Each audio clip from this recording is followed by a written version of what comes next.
सभी भक्तों को जय माता दी। हरिओम नमो नारायण। आशा करता हूँ आप सब अच्छे होंगे और सभी भक्तों को दरबार की तरफ से जय माता दी, शुभाशीष, शनि आशीर्वाद। आज की इस वीडियो के माध्यम से मैं बताना चाहता हूँ कि माला जपते समय भगत साधक या जो भी नॉर्मल है गृहस्थी, जो क्या गलती करते हैं जिसकी वजह से उनका पूर्ण फल उनको नहीं मिलता। और माला जपने की सही विधि क्या है, इसके बारे में मैंने एक वीडियो और बना रखी है। आप उस पर जाके भी देख सकते हैं कि सही विधि क्या है माला जपने की। और जो कमियां रह जाती हैं, जो गलतियां हो जाती हैं, उसके बारे में थोड़ा सा मैं आपको बताना चाहता हूँ। तो आशा करता हूँ आप सबको ये जानकारी अच्छी लगेगी। कोई त्रुटि हो, गलती हो तो उसके लिए क्षमा करना, क्योंकि अलग अलग भगत साधकों के, अलग संत महात्माओं के अलग अलग मत होते हैं। तो जिसको जितना अनुभव हो उतना ही समझा पाएगा, और जितना मैंने अनुभव किया उतना मैं आपको बताने का प्रयास करूंगा। तो जो माला का जपने का जो सही तरीका है उस वो मैंने बता रखा है वीडियो के माध्यम से। लेकिन जैसे माला जपते समय हम गलती क्या करते हैं, जैसे हम माला जप रहे हैं कोई भी, और नाम जाप हम जो भी कर रहे हैं और अपनी तरफ जो मन को खींच रहे हैं, तो ये हमारा सही तरीका हो गया। लेकिन बहुत सारे भक्तों को बस माला का ही पता होता है, उनको ये नहीं पता कि मन का आगे खींचना है या पीछे खींचना है, क्या करना है। तो बहुत सारे तो पीछे की तरफ करते रहते हैं। ये उल्टा तरीका, ये गलत तरीका है।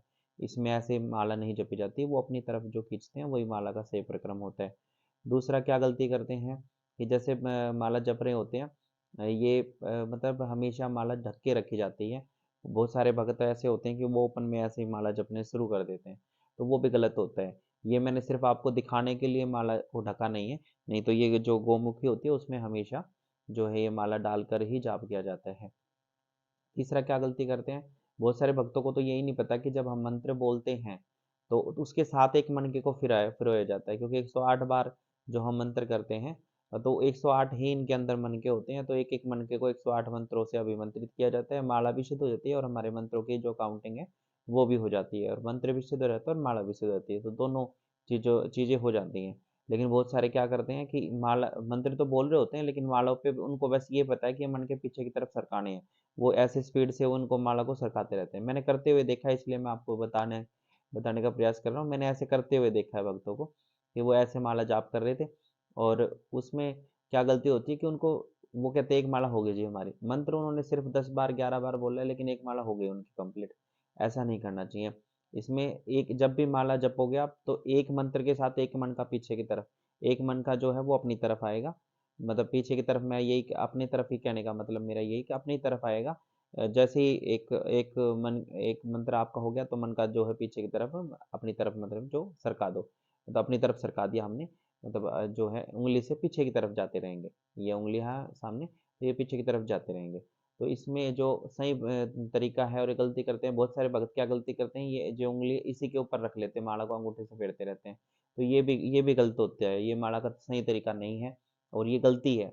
अगर आप ऐसा करोगे तो माला के दुष्परिणाम शुरू हो जाते हैं, क्योंकि ये जो उंगली है, इसको, इस उंगली को, कनिष्क का जो उंगली है, इसको जो है गुरु की उंगली माना गया है। इसको गुरु माना गया है, साक्षात गुरु माना है। और गुरु कार्य नहीं करते, गुरु हमेशा देख रेख करते हैं। गुरु का कोई दायित्व नहीं होता। गुरु के फर्ज होते हैं अपन जो भी उनके शिष्य हैं या जो भी कार्य हो रहा है उसको देख रेख करें, और वो सही हो रहा है या नहीं हो रहा है, सिर्फ गुरु देख रेख करते हैं। तो ये जो उंगली होती है, ये गुरु की उंगली होती है कि देखती है कि जाप जो हो रहा है वो सही हो रहा है या नहीं हो रहा। तो ये देखती रहती है, इससे कार्य नहीं लिया जाता। तो बहुत सारे भगत क्या करते हैं, इस उंगली की जगह इस पे भी रख लेते हैं। ये मध्यम कोटि की मानी गई है। ऐसा नहीं है कि इस पे जाप करना गलत है, लेकिन ये मध्यम कोटि की मानी गई। उच्च कोटि की अगर आपने माला जाप करनी है, तो ये इसी उंगली पर ही श्रेष्ठ रहती है जाप करना। दूसरा, माला जाप करते समय बहुत सारे भगत क्या गलती करते हैं कि जब जैसे माला जाप हो रही है, मंत्र जाप कर रहे हैं या कोई नाम जप रहे हैं, तो बीच में जैसे कोई आ गया तो उनसे बात करने लग जाएंगे, और माला जो है वहीं वहीं के वहीं रुक जाएगी, और उनसे बात कर रहे हैं। उनको ये लगेगा कि मैंने मन का वहीं रोक रखा है, तो फिर मतलब मैं इसमें बीच में बात कर सकता हूँ। तो वो बात करेंगे, और जब बात कंप्लीट हो जाएगी फिर दोबारा से मन का जो है वो स्टार्ट कर देंगे, और वो कहेंगे कि मेरी एक माला पूरी हो गई। लेकिन ऐसा नहीं है, क्योंकि जो ये मंत्र साधनाएं वाली 108 मनकों की जो भी माला होती है, चाहे वो किसी भी चीज की है, रुद्राक्ष की है, तुलसी की है, कमलगट्टे की है, किसी भी चीज की माला, ये मंत्र साधनाओं के लिए की होती है, साधना करने के लिए ही होती है। इनका एक नियम ये भी होता है कि आप एक बार में एक माला कंप्लीट करके ही बात करोगे, एक बार में एक माला कंप्लीट करके ही उठोगे। अगर आपको कोई इमरजेंसी है तो एक माला कंप्लीट हो जाएगी, तब आप हाथ जोड़ के उठ सकते हो। एक माला से पहले आपने बीच में नहीं रुकना होता, ना बीच में कुछ बोलना होता। और इमरजेंसी में अगर किसी कोई आपात स्थिति में आपको बोलना पड़ गया और आप बोल रहे हो उसमें, तो उस समय वो माला वहीं खंडित हो जाती है। खंडित होने का मतलब उस माला की गिनती नहीं होती, उस माला को सही या सही सजग नहीं माना जाता। आप पुनः उस माला पर जाएँ और फिर दोबारा से अपना जो है पहले मणके से ही स्टार्ट कर दें। क्योंकि वो माला खंडित होगी, वो माला आपकी लगेगी नहीं, तो दूसरी वो दूसरे मतलब दोबारा से उस माला को आप करें।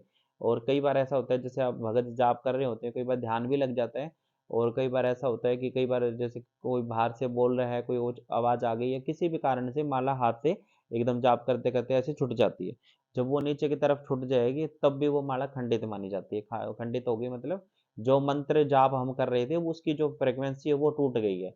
वो टूट गई तो माला खंडित हो गई हमारी। तो फिर दोबारा से उस माला की चाहे वो आपका एक ही मन का क्यों ना रह गया था, बिल्कुल पूरा जाप होने वाला था, एक मन का रह गया था, तब आपसे छूट गई, तब भी वो माला खंडित मानी जाएगी। उसको आप पुनः करो उस माला को। मान लो आपने 5 माला का संकल्प किया, आपकी 4 माला हो चुकी थी, लास्ट माला आप कर रहे थे वो और उसमें भी एक ही मन का रह गया था, तो आप ये कहो कि एक मन का हम अलग से बोल के, एक मंत्र बोल के और उसको पूर्ण कर देंगे, ऐसा नहीं है। अगर आप माला पे जाप कर रहे हो, तो आप माला पर ही करोगे। हाँ, जो बहुत सारे आपने देखा होगा उँगलियों पे जाप करते हैं, उसमें ऐसा नियम नहीं होता। उसमें अगर 1-2 मंत्र आगे-पीछे हो जाएँ तो कोई फ़र्क नहीं पड़ेगा, लेकिन माला अगर आप कर रहे हो क्योंकि इसमें डबल सिद्धियाँ होती हैं। जो मंत्र होता है वो भी सिद्ध होता है, आपका शरीर भी शुद्ध होता है, आसन भी सिद्ध होता है और जो माला है वो भी सिद्ध होती है। तो शरीर की भी शुद्धि होती है, माला की भी शुद्धि होती है और दोनों सिद्ध भी होते हैं। तो इसलिए इसमें नियम ज़्यादा बताए गए हैं। दूसरा बहुत सारे भगत क्या गलती करते हैं कि माला को सही स्थान पर नहीं रखते। मतलब जहाँ मन किया वहाँ उसको उठा के रख दिया या बहुत सारे तो इसको सुमरनी माता जो भी आप बोलते हो अपनी माला को तो उसको जैसे कोई कुंडी है या कोई और चीज़ है तो उस चीज़ के ऊपर उसको टांग देते हैं रख देते हैं या फिर कहीं भी उठा के रख देते हैं ये रख दी मैंने सुबह उठेंगे वहीं से जाप करने शुरू कर देंगे या मंदिर में भी रखेंगे तो ऐसे ही खुली रख देंगे इसके लिए कोई पात्र नहीं है कोई अलग से कोई व्यवस्था नहीं है लेकिन ऐसा नहीं होना चाहिए ये बहुत बड़ी ऊर्जा है ऋषि मुनि महात्मा और जितने भी संत महात्मा जितने भी भगत लोग हैं सब माला जाप करते हैं ये बहुत बड़ी शक्ति है तो इसको ऐसे ना रखें कभी भी जो है अगर आपको रखना है तो कोई पात्र लें कोई बर्तन लें उसमें रखें या फिर कोई छोटी सी कोई डिब्बी बना सकते हो उस डिब्बी के अंदर रख सकते हो या फिर कोई कपड़े की जो गोमुखी आती है उसके अंदर रख सकते हो और कभी खुले स्थान में वैसे ना रखें इनको अगर आप रखना ही चाहते हो तो कोई काठ की पटरी रखें उस पर कपड़ा बिछा के उसके ऊपर रखें मतलब इनको माँ का सम्मान दिया गया है माँ की तरह इनको माना गया है और ये अभिष्ट मनों को सिद्धि देने वाली भी हैं बहुत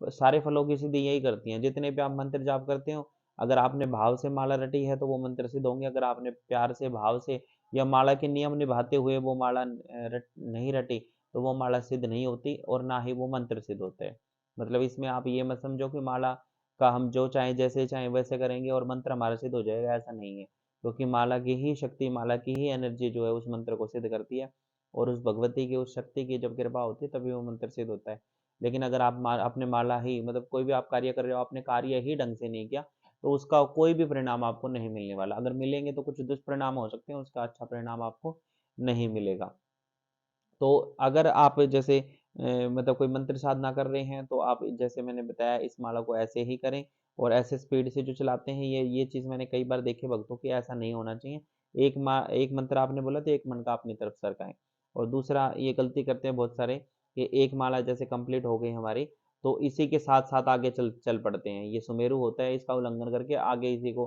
दबा के चलते रहते हैं ऐसा नहीं है कि इसको राउंड राउंड नहीं घुमाना है इसका एक राउंड पूरा होते ही एक चक्कर जैसे ही इसका पूरा हो गया तो इसका उल्लंघन ना करें जो है ये सुमेरु जो होता है इसका उल्लंघन ना करें क्योंकि 108 मनकों में नहीं होता ये अलग से एक मन का होता है इसको ऐसे घुमा के और दोबारा से आप माला जाप कर सकते हो हाँ जब तक मतलब कोई नए नए साधक है नई नई सेवा कर रहे हैं उनको इतना ज्ञान नहीं है या फिर जो है माला को घुमाने का जो तरीका नहीं समझ में आ रहा है तो वो क्या कर सकते हैं वो दूसरे हाथ की मदद ले सकते हैं जैसे ये पूरा हो गया यहाँ पे पूरा हो गया तो दूसरे हाथ की मदद से ये फिर दोबारा से ऐसे घुमा सकते हैं और उसमें कोई आपत्ति नहीं है दूसरे हाथ से घुमाएं लेकिन आप माला को बिल्कुल राउंड राउंड की तरह ना करें ये भी गलतियां करते हैं बहुत सारे भगत और जो मैंने रखने की बताई है इसके लिए आप अलग से कोई व्यवस्था कर सकते हैं रखने की लेकिन जो माला को रखने की वो करते हैं और खासकर भूल कर भी पृथ्वी से स्पर्श ना कराएं माला का पृथ्वी पर बिल्कुल ना रखें क्योंकि डायरेक्ट जब आप पृथ्वी पर रखते हैं उसको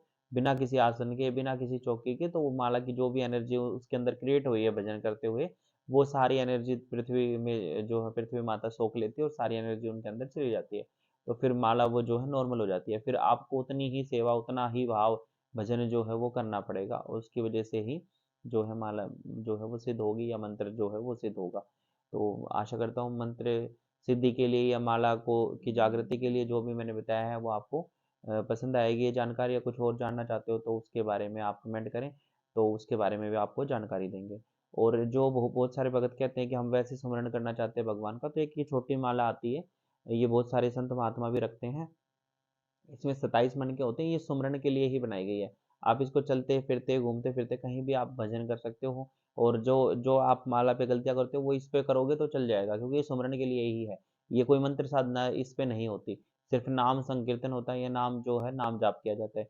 तो इस पे जाप करते हुए आप इसको बीच में रोक भी सकते हो, बोल भी सकते हो, या फिर एक माला जो है वो कंप्लीट करके फिर भी बात कर सकते हो, क्योंकि ये 27 मनकों की होती है, तो इसलिए ये छोटी माला होती है, तो ये जल्दी जो है इसका जो है जाप भी पूर्ण हो जाता है, जल्दी ये माला भी पूर्ण हो जाती है। तो बीच में ये ज़्यादा से ज़्यादा 15 सेकंड 20 सेकंड के अंदर पूरी हो जाती है। तो उसमें आप ये 15-20 सेकंड रुक के भी अगर आप बोलोगे तो कोई परेशानी नहीं आएगी, जब तक माला भी कंप्लीट हो जाएगी।